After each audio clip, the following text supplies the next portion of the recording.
মানুষকে ঠকানো যে কত বড় অপরাধ, মানুষের ইমোশন নিয়ে খেলা যে কত বড় অপরাধের কাজ, অঙ্গীকার ভঙ্গ করা যে কত বড় অপরাধ, এটা যদি মানুষ জানতো তাহলে মানুষের ধারে কাছে আসতো না। আমাদের সমাজে মানুষকে ঠকানো, প্রতারণা করা, চিট করা, এটা কিছু কিছু মানুষের অভ্যাসে পরিণত হয়ে গিয়েছে। কিছু কিছু মানুষ আনন্দ পায়, এপ্রিল ফুলের মতো আনন্দ পায়। প্রিয় ভাইয়েরা, অনেকে প্রাঙ্ক করে, অনেক সময় ধরা খাওয়ার পরে বলে যে আমি প্রাঙ্ক করেছি তোমার সাথে।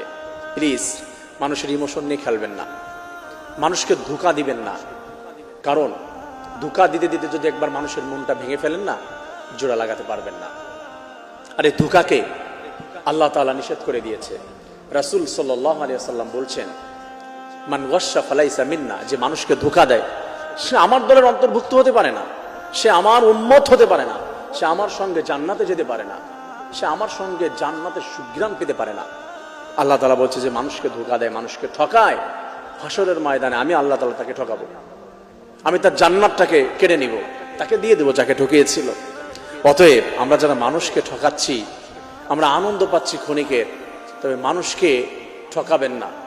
কারণ মানুষকে ঠকিয়ে আরেকটি বিষয় কি, মৌলিকভাবে মানুষকে ঠকানোর মাধ্যমে শান্তি পাওয়া যায় না, বরঞ্চ মানুষকে যদি ক্ষমা করে দেওয়া হয়, মানুষকে যদি ইহসান করা হয়, তাহলেই শান্তি পাওয়া যায়। জুলুমের মধ্যে কখনো শান্তি হতে পারে না।